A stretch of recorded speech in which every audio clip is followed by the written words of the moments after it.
transformé en un mouvement de panique, de foule. En tout cas, ce soir, il y a encore des milliers de personnes ici rassemblées, place de la République, venus encore une fois témoigner de leur soutien aux victimes. Certains, il y a encore quelques instants, entonnaient la Marseillaise, pendant que d'autres répétaient haut et fort: on n'a pas peur, on n'a pas peur. Merci beaucoup Benjamin, et j'ajoute que la police indique à l'instant que c'est l'explosion d'une lampe qui a provoqué ces mouvements de foule. Alors si ce besoin de recueillement est si grand, c'est en raison de ce bilan terriblement lourd, bilan qui s'est malheureusement alourdi aujourd'hui et qui s'établit ce soir à 132 morts, un chiffre effroyable qui cache autant de visages, de vies, de différents. Ces hommes, ces femmes ont été ciblés au hasard dans les rues de Paris. Qui étaient-ils? Réponse avec Samira El-Gadir et Marie Fortunato. La triste nouvelle est tombée hier soir. Georges Saline a perdu sa fille dans les attentats. Il l'avait cherchée toute la journée. Les pires heures de sa vie, selon ses propres mots. Nous ne verrons pas le visage de Lola. Son père préfère les paroles à l'image pour la décrire. Lola, c'était une jeune femme de 28 ans qui était pleine de vie, pleine d'énergie, qui aimait l'Europe, parce qu'elle était au Bataclan ce soir-là. Lola a étudié dans plusieurs pays à l'étranger. Celle que son père décrit comme une citoyenne du monde commençait tout juste sa carrière dans l'édition de livres pour enfants. C'est absurde de mettre fin à l'existence de quelqu'un d'aussi généreux, formidable, sympathique, qui avait encore toute sa vie devant elle, pour rien. Vous avez le sentiment d'un gâchis? Ah, bien sûr. Autre jeune fille, autre profil, mais la même fin tragique. Noémie Gonzalez avait 23 ans. L'américaine suivait des cours de design à Paris. Avec sa cousine, elles étaient inséparables. Pourquoi? Pas elle. Elle était jeune, belle, avec tellement de choses à offrir. Sa vie était bien partie. Comment ça a pu lui arriver?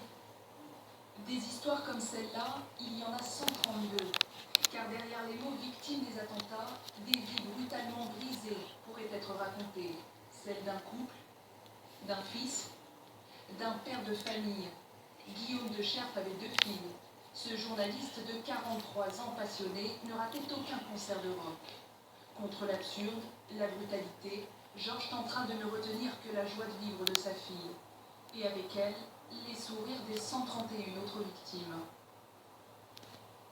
La majorité des victimes ont été tuées dans cette salle de concert du Bataclan. Des images tournées par des témoins et que nous n'avons encore jamais diffusées permettent ce soir de mieux comprendre pourquoi cette opération commando a été la plus meurtrière. À l'intérieur, les forces de l'ordre vont retrouver 89 corps, 3 kamikazes y ont traqué les spectateurs pendant plus de 2 heures. Julien Beaumont et Moustapha Karadji. C'était un concert de passionnés. Le groupe Eagles of a Death Metal devant 1500 personnes. Il est 21h49. L'horreur commence. 4 terroristes ouvrent le feu. Le bassiste s'enfuit. Ils sont arrivés par l'entrée principale du Bataclan, abattant tous ceux qu'ils croisent sur le trottoir ou dans le hall d'entrée. Les assaillants ont repéré les lieux. Ils font face à la scène et ils tirent. Le public se jette au sol. Le réflexe premier, c'est de se mettre contre terre, se rentrer, de se blottir, de ne plus bouger, de faire le mort, entre guillemets. Quand on a compris qu'ils avaient suffisamment de munitions pour rester là pendant plusieurs minutes, plusieurs dizaines de minutes, on a compris qu'il fallait qu'on se sorte de là. À chaque fois que les coups de feu s'arrêtent, les spectateurs tentent de se cacher dans les toilettes, les loges et même le faux plafond. D'autres se précipitent vers les issues de secours. J'ai avancé, j'ai trébuché dans les escaliers, j'ai trébuché sur une femme, je l'ai aidée, on est sorti, j'ai essayé d'aider, il y avait plein de gens qui demandaient de l'aide, mais on savait pas quoi faire, on était là. Dans la rue, les déflagrations résonnent au milieu des cris de panique. Tous l'ont compris, il vient d'échapper à la mort. Cette femme ne se tient plus qu'au rebord de la fenêtre, les jambes dans le vide. Heureusement, une personne vient en aide. Au coin de la rue, au milieu des rescapés, fébriles, les policiers demandent du matériel de protection. Car les terroristes utilisent des armes de guerre. D'ailleurs, l'un des assaillants attaque les forces de l'ordre de longues rafales de Kalachnikov. Les policiers tentent de répliquer. Peut-être des policiers qui, bon, sont peut-être pas rendus habitués non plus à des situations de peur en fait, parce qu'ils ne sont pas forcément non plus à la Kalachnikov, quoi.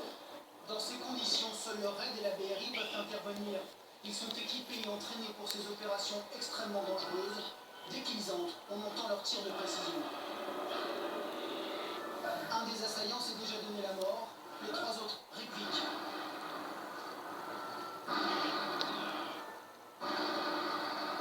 Puis deux d'entre eux se font exploser. Le troisième sera touché par la BRI.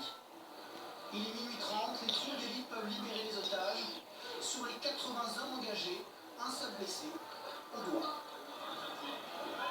Et près de 48 heures après ces attentats, l'enquête avance. On compte au moins 3 Français parmi les kamikazes. Le premier s'appelle Omar Ismaël Mostefaï, 29 ans, né à Courcouronnes dans l'Essonne.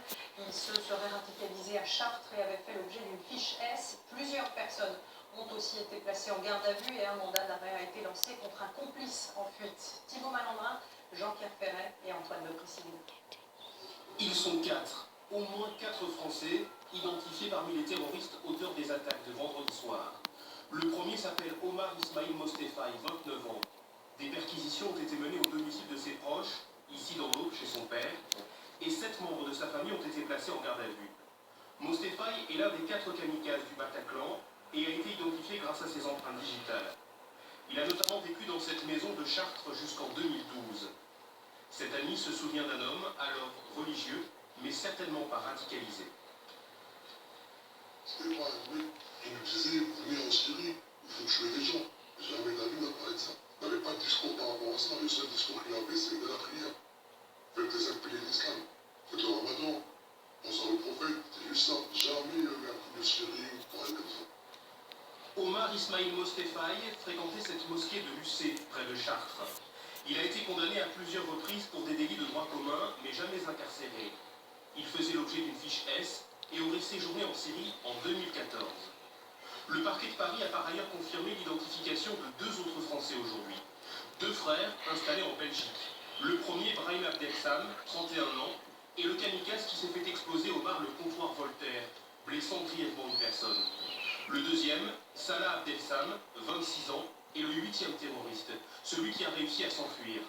La police a lancé un appel à témoins pour le retrouver. Enfin, d'après nos informations, Bilal Adfi, 20 ans, est l'un des kamikazes du Stade de France. Alors cette enquête a très vite mené les policiers en Belgique, un pays où ont été louées les voitures qui ont servi aux terroristes.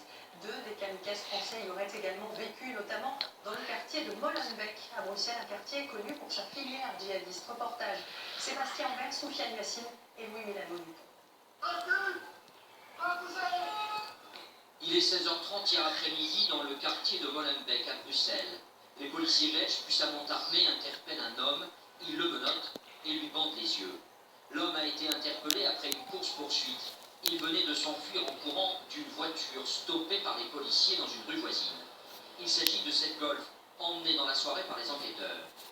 L'homme, comme d'autres complices, revenait de France. Ils avaient même été aperçus le matin dans une voiture à la frontière franco-belge, à Cambrai. 7 personnes en tout ont donc été interpellées et parmi elles, un homme dont le frère est l'un des kamikazes à Paris. L'autre frère, Abdeslam Salah, est activement recherché par la police ce soir. Un appel à témoins a même été lancé. Molenbeek est une commune de Bruxelles de 100 000 habitants. Ici, dans certains quartiers, 80% de la population est d'origine maghrébine. Voilà pourquoi plusieurs filières djihadistes radicalisées prospèrent depuis plusieurs années. Car ici, les prédicateurs, les recruteurs peuvent agir discrètement. C'est une des réalités, absolument. C'est un quartier donc, qui compte beaucoup de personnes d'origine étrangère d'une même origine, à savoir maghrébine. Et c'est une ville, et évidemment, il y a beaucoup de gens de passage, et donc ils sont moins vite repérés.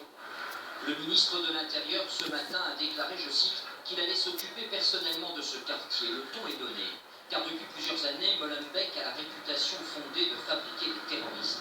Mehdi Nemmouche, le tueur du musée juif de Bruxelles, a vécu ici, tout comme Ayoub El-Kazani, l'auteur de l'attentat raté du Thalys. Les habitants rencontrés aujourd'hui se disent inquiets de l'image de leur commune, mais s'interrogent aussi sur la logistique dont bénéficient les djihadistes. Qui sont ces gens-là à qui il appartient, qui les financent, Plutôt, ça, il faut bien chercher pour savoir. La Belgique est le pays occidental qui fournit le plus de djihadistes proportionnellement au nombre d'habitants. On estime aujourd'hui à 250 le nombre de Belges qui se trouvent en Syrie et en Irak. Bonsoir Claude Moniquet, vous êtes spécialiste du terrorisme, vous vivez à Bruxelles. Comment expliquer que la Belgique soit à ce point touchée par le djihadisme ?